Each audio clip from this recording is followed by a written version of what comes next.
Buenas tardes, voy a explicar cómo funcionan las, las entradas de corriente alterna, cómo son las diferentes configuraciones de nuestro puente rectificador y los condensadores para que a la salida se genere un voltaje de 60 voltios para poder soldar. Entonces, para poder tener 60 voltios al soldar, tenemos que tener en nuestra rectificación de voltaje alterno, como resultado de la rectificación del voltaje alterno, en este caso son 220 voltios, tenemos que tener 310 voltios de salida, ¿sí? Para que se logre dar los 60 voltios de salida para soldar, ¿sí?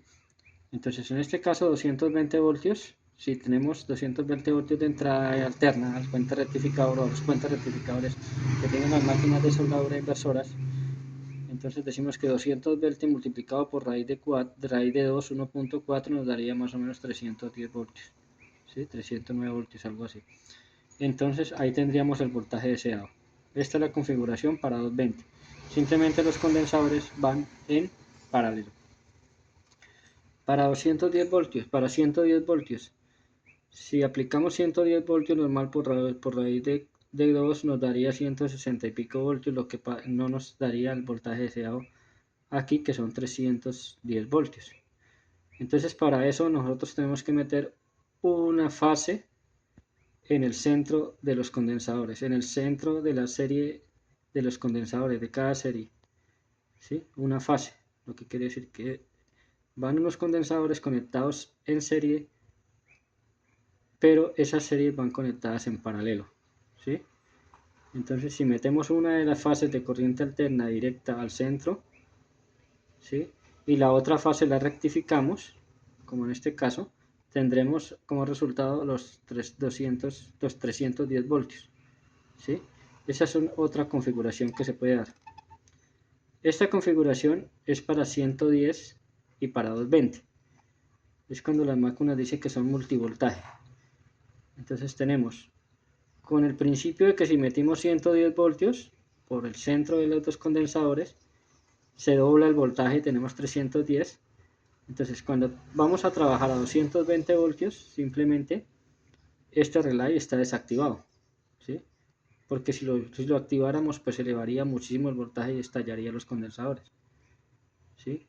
Porque entonces tendríamos los 220 más por raíz de 2, 300 y pico voltios acá, y los condensadores están diseñados para 250, 200 voltios, ¿sí? Entonces en este caso no se podría anclar cuando está a 220, solo cuando está a 110, ¿sí? Y cuando está a 220 queda desanclado. Entonces al estar conectado a 220 sucede el mismo caso que el primer caso, ¿sí? Y entonces tendríamos los 310 voltios cuando está a 220, y cuando está a 110 pues se ancla y como resultado tendríamos los 310, ¿sí? Ese es para el caso de multivoltaje 110 y 2 voltios. Este también es el mismo caso, digámoslo, ¿sí? Es el mismo esquema, es para 110 y 220, ¿sí? Y el último caso es el del PFC, ¿sí? Que son los que utilizan corrector del factor de potencia. Entonces digamos que tenemos nuestra máquina conectada a 110 o a 220 como ejemplo, y aquí tendríamos, de aquí sacaríamos una sección positivo y un negativo y le pondríamos unos IGBTs, ¿sí? Que vienen switchados por un circuito PFC, ¿sí? Entonces eso lo explico en otro diagramita más detalladamente porque no tengo el diagrama en el momento, pero este es las configuraciones que se dan cuando se utilizan relays.